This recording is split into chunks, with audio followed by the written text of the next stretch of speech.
kukungamidzai vateereri. Pano pachirongwa papaivapo kare audiobooks. Patiri kupfuurira mberi nebhuku redu kutonhodzwa kwachauruka, chitsauko 7. Musoro wenyaya: Chauruka anopoya. Taona kuti Chauruka akaregerwa nokuti ropa rembwa akanga akumbira kuti vagozoona zvekuita naChauruka rave rechimangwana. Iye zvaakakumbira kuti amboregerwa pane zvaakanga achida kuita, saka kupiwa kwakaita ukuru hwekuchengeta varwi zvakabva zvawirirana nezvaakanga achida kuita izvozvo. Ava mauro, ropa rembwa akapinda mumba makanga muina Chauruka ndokutanga kukurukura naye nezvezano rake. Chauruka akadaro ropa rembwa, ndauya muno kuti tizorangana zvimwe zvinhu. Buda muno, mwana wembwa. Inga uri kutoita zvekutamba naye Chauruka. Hauzivi here kuti ndini ndakabata upenyu hwako? Dai ndisini ungadai uri mupenyu here? Kutaura kwatiri kuita uku izvozvi aitaura nezwi nyoro nyoro kuitira kuti vari panze varege kunzwa. Zvose zvauri kutaura handidi kuzvinzwa nekuti ndezvekumarara chete. Buda muno, chokwadi dai ndanga ndisina kusungwa ndingadai ndakuita kanyama. Chauruka, nyatsopfava zvako nekuti ini ndiri mumwe wako. Inga ndinorovanisawo hakata zvinoputsa misoro yevanhu 1. Iwe dai wanga uri munhu watonyatsotsigisisa hana. Chii chaunoda? Unoda here kuti tipoye tose pane kuti ubayiwe nepfumo radzombunu? Zvino unofanira kukurumidza kutaura kuti tirege kuparadza nguva. Kwakambonyararwa kwekanguva ndokuzoti pava paya Chauruka ndokuti, zita rako ndiwe ani? Ndini ropa rembwa. Kana uri n'anga zvino uri shamwari yangu. Ndakakunzwa nembiri kuti uri murume wamashiripiti. Zvino kana uchireva chokwadi tinogona kuenda iko zvino. Nzvimbo dzakawanda ndinodziziva, asi kana tichinge taita izvi unofanira kubva wakanganwa nezvadzombunu zvose. Ini handisisina basa naye nekuti ndava kuda umambo hwangu pachangu. Dai pasina kuti vakakurumidza kukuparadza, ndingadai ndakauya kuninga kwako. Ndakange ndatogadzirira zvakakwana chaizvo. Sezvo wati une nzvimbo zhinji dzakawanda, tinofanira kuenda kuninga yavasingambozivi. Chindisunungura kuti tinyatsopoya pachine nguva. Ropa rembwa akaita izvozvo. Ini ndinoziva ninga iri kure kashoma nenyika ino yakanaka kwazvo kuti tihwande pasina anombotiona. Ikoko ndokwakanaka kuti titizire. Tikasimuka iko zvino tinosvikako munguva dzejongwe romurira kamwe. Ropa rembwa akabva atonyanya kufara. Zvakanaka tochiita izvi iko zvino uno. Asi unopenga chokwadi, unofunga kuti tinopoya seipo pamusuwo pakarindwa. Iwe nyarara chete, ndinozvigadzira ini.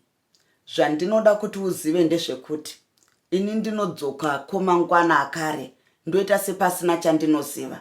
Mushure mazvona ndozokutaurira zvokuita. Pane rimwe basa randinoda kuti iwe uite. Saka iwe ndichakupfekedza chinhu changu chandakaveza chakaita souso hwemunhu. Hapana munhu ati amboona chinhu ichi. Zvino iwe chinyatsonditsanangurira mamiriro akaita binga iri. Binga iri iguru kwazvo.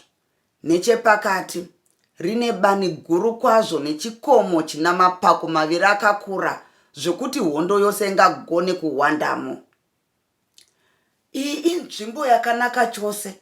Ndinofunga ndakambosvika kurimwe zuva ndichitsvaga midzi yamazango angu. Wabvumira here zvandareva? Mashoko aya akaita kuti hana yaChauruka itambe-tambe. Akakurumidza kubvumirana nezvose zvakanga zvarehwa naropa rembwa. Hapana akava nepfungwa yokunyengedza mumwe. Ropa rembwa akasiya asungazve Chauruka. Akaenda kundotora chivezwa chake chiya nehari dzewawa. Akasvikoti kuvachengeti, houno hwawa hwokuti munyautse Pauro varume. Zivai kuti mune basa guru. Handidi kuti pambowana mumwe wenyu anokotsira. Ropa rembwa akanga isa mumwe mushonga unokotseresa nokurukutisa muviri muwawa. Vachengeti ava vakanwa ndokubva vararadza. Vakakotsira sevane gope. Vakabva vangoti rabu-rabu savafa. Ropa rembwa achiona izvi, akange achakarobata denga nokufara. Akaenda kundosunungura chauruka ndokubva vapoya. Vakati fambe-fambe, akaona mumwe wake achinge ava kuneta, sokuti akanga asina kumbodya kana kaizvako.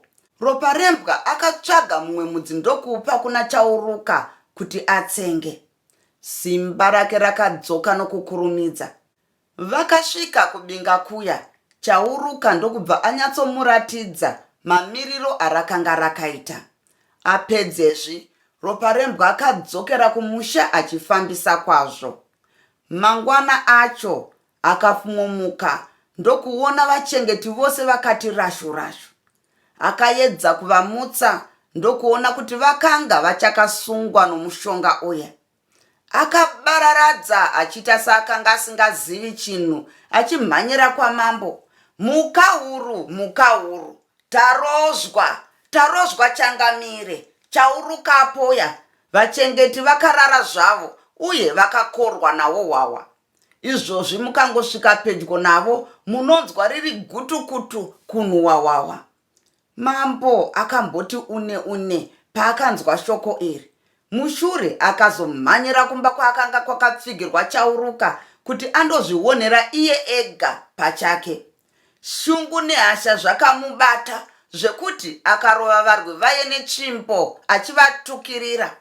Varwi vakapeputswa nenduni yakanga ichivarikizha mumisoro. Kana matevera chauruka muchirega kuuya naye, mose munofa nhasi. Ndiani akakudze kuti munorara zvakadai? Varwi vose vakashama kuti iye chauruka angapoya sei nguvai. Vakakumba zvombo zvavo chinyararire ndokubva vati munzira kwede, votevera kwavaifungira kuti ndiko kwaakanga aenda nako. Ropa rembwa ndiye akati anotungamira nokuti akanga asina kudhakwa nehwawa. Mambo akaudza ropa rembwa kuti akanga ine shoko naye. Akaudza vamwe varwi kuti vambomira zvishoma. Kuzoti ropa rembwa asvika pana mambo, akaizamurirwa ino yamavhundurira, zvichinzi ndiye akanga asaka kuti chauruka apoye, nokuti akanga ati anozorangwa rechimangwana. Ropa rembwa akasimuka achigomera, ndokuombera achivimbisa kuti aizouya nachauruka. Akabva mhanyira kunotungamirira vamwe vake. Mambo akashevedza mamwe makurukota ake ose, achiti aende kunobata chauruka.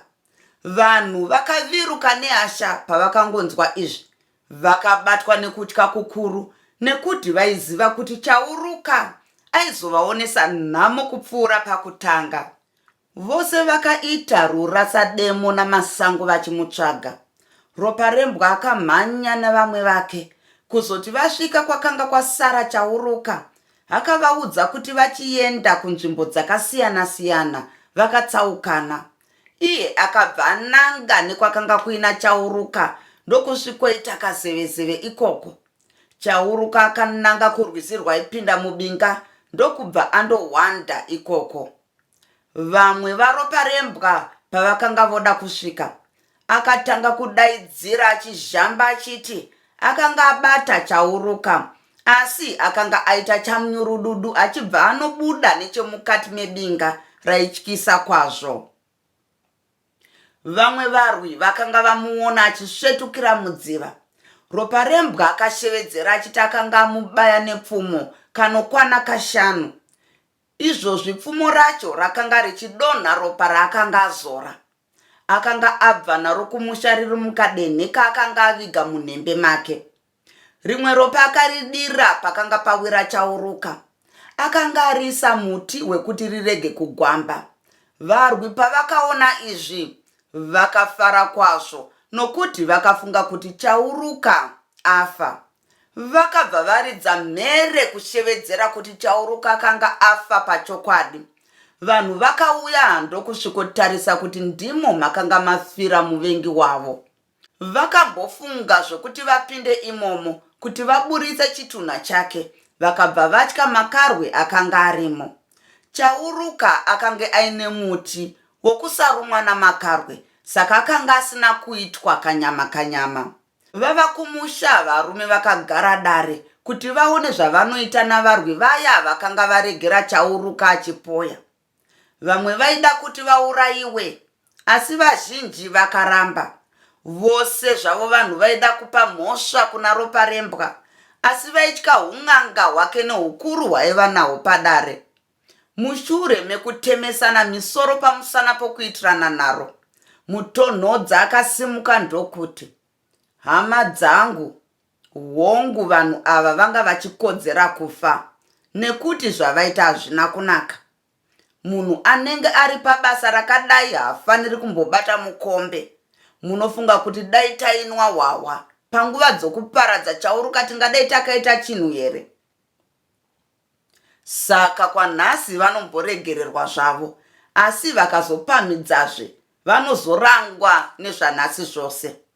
Mambo Dzumbunu akamboti kunun'unu kufunga.